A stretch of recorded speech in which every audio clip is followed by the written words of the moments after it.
వినండి సార్, చాలా ఉంది చెప్పడానికి. అడిగారుగా క్వశ్చన్లు, వినండి వినండి. అదృష్టమా కాదా అని ఆంధ్రప్రదేశ్ ప్రజలే కాదు దేశ ప్రజలు కూడా అనుకుంటున్నారు. దయచేసి వెయిట్ చేయాలి. దయచేసి వెయిట్ చేయాలి. అధ్యక్ష, చాలా క్వశ్చన్స్ అడిగారు. ఆ క్వశ్చన్స్ అన్నిటికీ సమాధానం చెప్పడానికి నేను రెడీగా ఉన్నాను. Thank you. ఇది నా టైం, నేను మాట్లాడతాను. మీరు మాట్లాడమంటే నేను మాట్లాడడం కాదు. స్పీకర్ నాకు ఇచ్చిన టైం ఇది. చైర్మన్ గారు నాకు ఇచ్చిన టైం ఇది. నువ్వెవరు చెప్పడానికి నాకు మాట్లాడమని? స్పీకర్ గారు నాకు ఇచ్చిన టైం ఇది. నువ్వెవరు చెప్పడానికి నాకు మాట్లాడమని?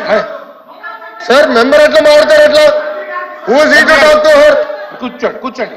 గౌరవ మంత్రి గారు మాట్లాడుతుంటే మెంబర్ గారు అట్లా మెజకాలు చేస్తే మాట్లాడతాం కరెక్టా సార్? కంటిన్యూ చేయండి. సభ్యులు కూర్చోండి. అరే ఒక మంత్రి మాట్లాడుతుంటే ఎగతాలు చేస్తే మెంబర్ మాట్లాడతారా? మీరు కంటిన్యూ చేయండి. ఏంటి సార్ ఇది? హౌస్ కంట్రోల్ చేయండి సార్. ఇది హౌస్ ని ఆర్డర్ లో పెట్టుకోండి సార్. మీతో మిమ్మల్ని ఉద్దేశించి మాట్లాడాలి తప్ప మమ్మల్ని ఉద్దేశించి మాట్లాడేయండి సార్. అంటే హౌస్ కి విలువ ఎక్కడ ఉంటుంది సార్? ఇది వద్దులేండి వద్దులేండి.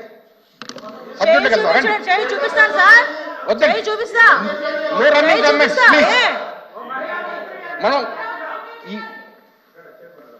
మనం ఎక్కువ ప్రశ్నలు ఉన్నాయి, ప్రశ్నలకు చక్కటి సమాధానం రాపించాలి. అందులో కొంచెం ఒక సమయంగా మీరు ఉన్నతం కోరుతున్నాను.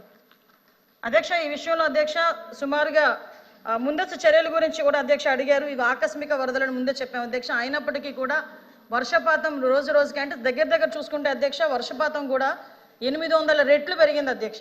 అంటే సాధారణంగా జరిగే వర్షపాతానికి కన్నా చాలా ఎక్కువగా వర్షపాతం అనేది నమోదైంది. విజయవాడ పరిసర ప్రాంతాల్లో దగ్గర 36 సెంటీమీటర్ల వరకు కూడా వర్షం నమోదవటం, అదేవిధంగా కృష్ణాకి కూడా దగ్గర 11,43,000 క్యూసెక్స్ వాటర్ కూడా చేరటం మనందరికీ కూడా తెలిసింది అధ్యక్ష. దానికి సంబంధించి మనం అందరం ఇక్కడ ప్రభుత్వ యంత్రాంగం వెంటనే స్పందించింది అధ్యక్ష. వెంటనే స్పందించి ఇమీడియట్గా ఇక్కడ సుమారుగా 294 సహాయ శిబిరాలు, అదేవిధంగా 1717 మెడికల్ శిబిరాలు కూడా ఏర్పాటు చేసుకోవడం జరిగింది. దాంతో పాటు వాళ్ళందరికీ కూడా 10 రోజులకి సంబంధించి 1,15,00,000 ఫుడ్ ప్యాకెట్స్ కూడా వాళ్ళందరికీ పంపించడం. రిలీఫ్ సంబంధించి ఫుడ్ ప్యాకెట్సే కాదు అధ్యక్ష, క్యాండిల్స్, మ్యాచ్ బాక్సుల దగ్గర నుంచి మొదలు పెట్టుకుని వాటర్ బాటిల్స్ వాటికి యూజ్ చేసుకోవడానికి కూడా, తాగడానికి కాదు అధ్యక్ష, వాటర్ యూజ్ చేసుకునే దానికి కూడా వాటర్ కూడా పంపించుకునే ఏర్పాటు కూడా మనందరం కూడా చేసుకున్నాం అధ్యక్ష. అదేవిధంగా జరిగిన నష్టం అంటే ఇందులో అధ్యక్ష ఆహార పొట్లాలకి ఇక్కడ ఒక విషయం కూడా చెప్పాలి అధ్యక్ష. ఒక దార్శనికత కలిగిన నాయకుడు ఒక క్రైసిస్ని ఎలా మేనేజ్ చేస్తారని చెప్పడానికి ఒక బెస్ట్ ఎగ్జాంపుల్ కింద చెప్పొచ్చు అధ్యక్ష.